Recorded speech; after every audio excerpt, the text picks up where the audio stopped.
It's a light-hearted event to celebrate the all-famous contraceptive, the condom.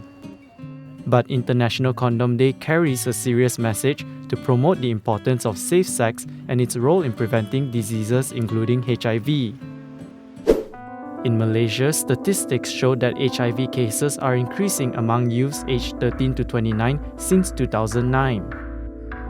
This upward trend is due to risky behavior, having more than one sexual partner, and low rates of condom use. Ironically, Malaysia is the biggest exporter of condoms globally, with homegrown Carex Berhad being the largest condom maker in the world.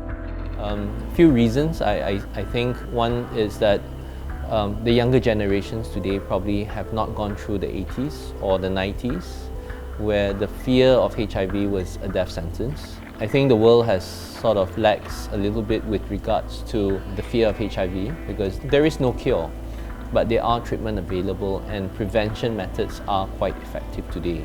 And that's where people sort of relax themselves, and that's why we're seeing an upward trend. And I think the sad thing is that we're seeing an upward trend, especially among the younger generations, right? It's the youth today that are the ones that's been highly affected. On whether condoms are still the preferred method of protection, Goh says yes and no.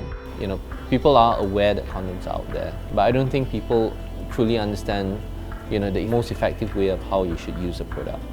I think sexual education in the country is insufficient to a certain extent, which people may not know the right thing about when it comes to HIV. I think those numbers are supported by the Malaysian AIDS Foundation numbers. I think statistics in Malaysia probably are showing that among the younger generations, condom usage are still not as popular.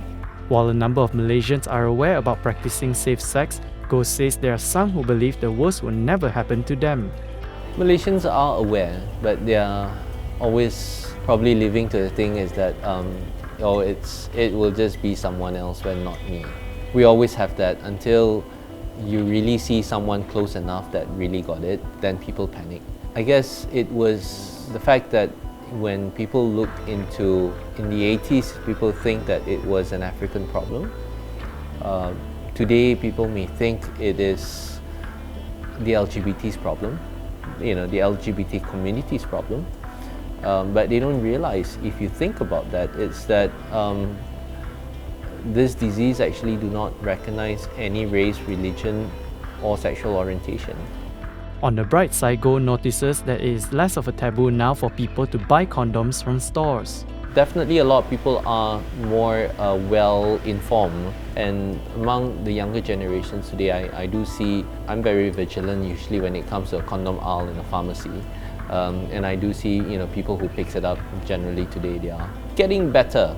Those days, gosh, they'll probably have to be packed in a newspaper and put in a black bag, when you buy a condom, but that's not how you want to treat it. At the end of the day, Goh says condoms are nothing to be feared of. It's just a rubber in a box. It's nothing to be feared of. But if it's used properly, it will save a life and not give a life.